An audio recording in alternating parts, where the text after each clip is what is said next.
అంటే ఏమి ఇన్‌స్పైర్ చేసింది మిమ్మల్ని యూపీఎస్‌సీ సైడ్ రావడానికి అంటే ఏం చెప్తారు? యూపీఎస్సీ సైడ్ అంటే మ్యామ్ యాక్చువల్లీ మా నాన్నమ్మ గారితో స్టార్ట్ చేయాలి మ్యామ్. అవునా? మా గ్రాండ్ మదర్ వచ్చేసి మా గుంటూరు డిస్ట్రిక్ట్ కలెక్టరేట్ ఆఫీస్‌లో వంట మనిషి అనమాట. అని కాంట్రాక్ట్ బేస్ మీద అక్కడ చేస్తుండే అనమాట. So, she is hard working. నలుగురు పిల్లలు మా ఫాదర్‌తో పాటు. అక్కడ ఈవిడ కష్టపడడం చూసి సో, వీళ్ళ ఫ్యామిలీకి కొంచెం సపోర్ట్ ఇవ్వాలి అని. మా తాతగారేమో జూట్ మిల్‌లో jeep driver. Okay.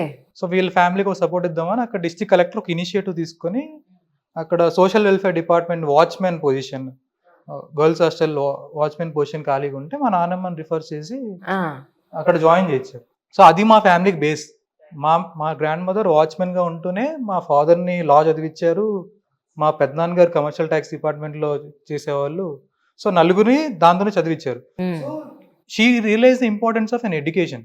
So, education నాకు కూడా మా ఫాదర్ ఇచ్చి ఇవాళ డాక్టర్‌గా చేశారనమాట. So, plus back of mind మా ఫ్యామిలీ అంతా 2 జనరేషన్‌లో ఇంత షిఫ్ట్ అవ్వడానికి కారణం one small decision taken by the district collector. So nice.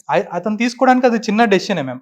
Sir తీసుకోవడానికి. But it made transforming impact on lot of people. So, I thought that so, ఒక్క చిన్న డెసిషన్‌తోనే మనం ఇంతమందిని మనలాంటి ఫ్యామిలీని ట్రాన్స్‌ఫార్మ్ చేసినప్పుడు why can't we do it much large స్కేల్‌లో చాలా మంది రీచ్ అయ్యేలాగా.